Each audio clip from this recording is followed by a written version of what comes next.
Hola, ¿todo bien? Estamos comenzando ahora un estudio más de la palabra de Dios en esta serie maravillosa de estudios bíblicos, nuestra serie Futuro con Esperanza. Quiero agradecerle por estar aquí conmigo en este día, donde vamos a abrir la palabra de Dios y vamos también a abrir el corazón al Señor Jesús. El tema de hoy es sobre la Biblia en el centro del gran conflicto, o sea, palabras de esperanza para usted y para mí. Juan 17, versículo 17 dice así: santifícalos en tu verdad, tu palabra es verdad. Esta frase, este versículo pequeñito, tiene un mensaje gigantesco, un mensaje grandioso desde el punto de vista espiritual y desde el punto de vista así de un mensaje para toda la humanidad, un mensaje de seguridad, de esperanza y también de paz. Escuche bien esta frase: santifícalos en la verdad, tu palabra es verdad. Vea que la palabra de Dios sirve para santificar y también para iluminar. Quien estudia la Biblia recibe iluminación y recibe santificación, además de que la propia Biblia dice que la palabra de Dios es la verdad. A partir de este versículo, estamos en condiciones de entender lo siguiente: ¿por qué la Biblia Sagrada es un libro tan comprado, tan leído y poco practicado? ¿Por qué? Si la Biblia sigue siendo la misma, las personas la usan de formas tan diferentes. ¿Y por qué existen tantas iglesias, tantas religiones usando la misma Biblia? Siempre que ella muestra un único camino y existen tantas doctrinas, tantas enseñanzas que parecen mostrarnos varios caminos. Lo cierto es lo siguiente: para estudiar la palabra de Dios tenemos que observar algunas reglas básicas.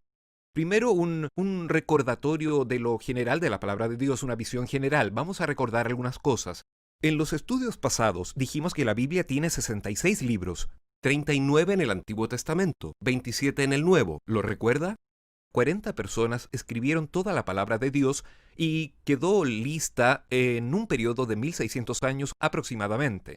La Sagrada Biblia está subdividida en 5 pequeñas partes: historia, poesía, profecía, evangelio y cartas. Y debe recordar también que estudiamos aquí que la parte profética es la única que no se entiende cómo se lee. Y por eso nos estamos concentrando más en la profecía. Otra cosa importante es que la Biblia fue escrita en 3 lenguas originales: en hebreo, en arameo y en griego.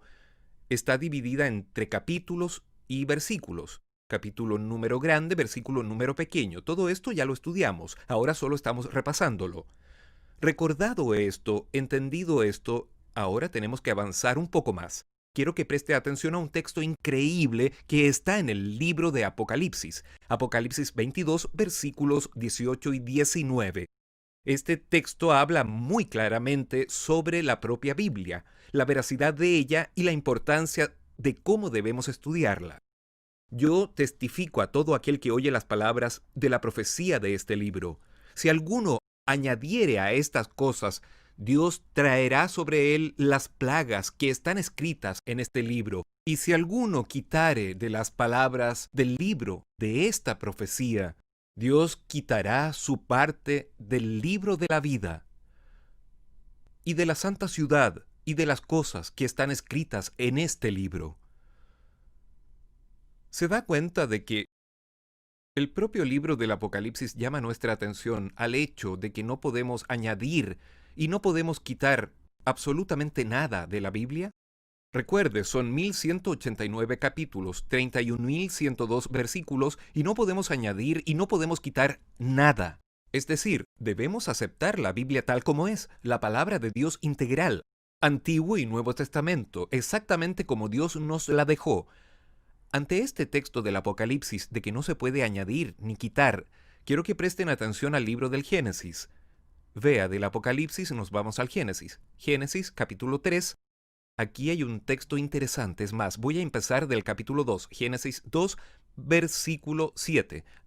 Aquí dice así: que Dios formó al hombre del polvo de la tierra, dio aliento de vida, sopló en el aliento, sopló en él la vida, y el hombre pasó a ser alma viviente. Dios crea al hombre, Dios crea todas las cosas. Pero aquí, En el versículo 16 y 17 está escrito: «Y el Señor Dios dio esta orden al hombre: de todo árbol del huerto podrás comer, mas del árbol de la ciencia del bien y del mal no comerás, porque el día que de él comieres, ciertamente morirás». Preste atención a esta frase: ciertamente morirás. Yo quiero destacar esta frase. Cuando Dios le dice al hombre que no debe comer del fruto prohibido, dice: si tú comes, vas a morir. La frase es: ciertamente morirás. Ahora vea lo que dice Génesis 3, versículo 4. Los versículos 1, 2 y 3 hablan de la serpiente, de un diálogo que ella tuvo con Eva, una conversación entre Eva y la serpiente. Y el versículo 4 tiene una frase impresionante. Vea: entonces la serpiente dijo a la mujer: ciertamente no moriréis. ¿Se da cuenta de que en Génesis 2, 16 y 17 Dios dice: ciertamente morirás? Y en Génesis 3:4 la serpiente dice: ciertamente no morirás. Son dos frases dichas por dos personas, una por Dios, otra por Satanás, a través de una serpiente. Yo pregunto, ¿quién tenía la razón? Claro que era Dios, y siempre fue Dios, siempre será Dios, con la razón, claro. Pero aquí hay una cosa curiosa. ¿Qué hizo la serpiente? La serpiente tomó la palabra ciertamente de Dios, tomó la palabra morirás o moriréis de Dios e hizo una añadidura. ¿Qué fue lo que la serpiente añadió? La serpiente añadió un no, porque Dios había dicho ciertamente morirás. Y la serpiente dice ciertamente no morirás. Esa añadidura que Satanás le hizo a la palabra de Dios trajo un trastorno. Fue ese no, fue esa añadidura, fue ese cambio en la palabra de Dios hecho por el enemigo lo que hizo surgir la doctrina espírita, lo que hizo surgir el movimiento espiritualista, que hoy tiene un mensaje contrario a la Biblia, que dice lo siguiente: que la persona muere, pero que en realidad no muere. Ella muere, muere el cuerpo, pero el alma está viva, el espíritu está vivo, la persona va al cielo, va a otro lugar y después se reencarna, después ella vuelve, aparece de noche, ella se vuelve un ser invisible y puede atravesar las paredes y cosas así. Y películas y más películas y más películas han sido producidas no solo en América del Norte, sino también en otros lugares del mundo, y hablan exactamente de la doctrina de la serpiente. Solo hay que recordar Ghost. ¿Se acuerda de esa película? ¿Y de ese dibujo animado Gasparín? Bien, solo para recordar algunos, pero hay muchas otras películas que muestran la idea de la serpiente de que ciertamente no moriréis o no morirás. Yo quiero mostrar con esto que al añadir a la palabra de Dios solamente una palabra, por pequeña que sea, ella cambia toda la historia. Eso es un peligro, es muy peligroso. Es por esta razón que el libro del Apocalipsis dice: no se puede añadir y no se puede quitar. Si alguien añade, Dios añade las plagas del Apocalipsis sobre la persona. Y si alguien quita, Dios quita el derecho de la salvación a esa persona, porque alterar la Biblia es alterar el plan de la salvación, es conducir a las personas por un camino tortuoso y peligroso. Por eso la palabra de Dios tiene que mantenerse intacta de la forma en que Dios la dejó. Cuando alguien intenta alterar eso, cuando alguien intenta cambiar eso, con seguridad se crea un gran problema. En la Edad Media, Satanás intentó acabar con la Biblia. En la Edad Media, el enemigo intentó destruir la palabra de Dios. Recuerda al estudiar historia que en la Edad Media las Biblias eran quemadas, los cristianos eran perseguidos y lamentablemente muchas personas fueron privadas del estudio de la palabra de Dios, solo que el enemigo notó una cosa interesante. Mientras más Biblias quemaba y mientras más mataba a los cristianos, más personas se convertían. Entonces, con el pasar del tiempo, Satanás cambió su estrategia para con la Biblia. Hoy él no lucha para quemar Biblias. Usted no ve por ahí que alguien diga: oigan, quemaron las Biblias en el país tal. Eso prácticamente ya no existe. ¿Cuál es la estrategia de Satanás hoy para echar la verdad por tierra, además de en el pasado haber quemado Biblias? Bueno, hoy él tiene algunas estrategias. Estrategia número 1. Él intentó hacer que algunas Biblias fueran producidas con más libros. Existe una Biblia que nosotros llamamos Biblia romana, que en realidad es una Biblia común. Está en portugués, está en todas las lenguas. Pero esa Biblia decimos que es romana porque ya fue producida por líderes religiosos de Roma. Esa Biblia tiene 7 libros de más. Es una Biblia gruesa, grande, llena de ilustraciones, dibujos, imágenes, etc. Ella tiene 7 libros más. Uno de esos libros se llama Tobías, el otro Macabeos, son 2 de Macabeos, el otro Sabiduría, el otro Eclesiástico, el otro Baruch. Entonces son 7 libros más. ¿Y qué es lo que esos libros traen realmente? Ellos traen un mensaje que es contradictorio con todo el contexto bíblico. ¿Entiende? Esa fue la tentativa número 1. El enemigo intentó añadir algunos libros y algunas frases a los originales de la Biblia. La número 2 fue cuando el enemigo intentó en otra traducción llamada Traducción Nuevo Mundo, que es más usada por personas del movimiento ruselita de la Sociedad Torre del Vigía. Esa Biblia Traducción Nuevo Mundo tiene algo diferente. En realidad ellos quitan algunos textos, quitan algunos capítulos, quitan algunos versículos y alteran otros. Por ejemplo, cuando vemos Juan capítulo 1, versículos del 1 al 3 que dicen al principio era el verbo estaba con Dios y el verbo era Dios, ¿se acuerda de eso? Cuando vemos la traducción Nuevo Mundo está diferente. Dice esto, en el principio era el verbo estaba con Dios y el verbo era un Dios.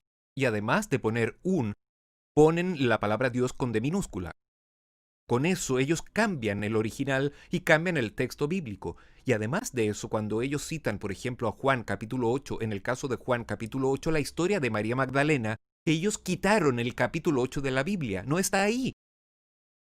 ¿Por qué? Porque simplemente alguien comentó que hay una posibilidad de que el capítulo 8 no sea el original. Entonces quitaron ese capítulo, así como otros versículos más de la palabra de Dios.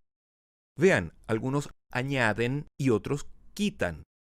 Y eso está mal. Pero hay una estrategia más terrible que esta. Porque añadir y quitar alguna cosa, aún así se puede investigar. Uno busca varias versiones, se buscan varios documentos y estudia y descubre y entiende todo bien. Pero la gran lucha, el gran problema que nosotros encontramos en este asunto, en este contexto de persecución a la Biblia, aparece, ¿sabe dónde? Aparece en Mateo capítulo 4.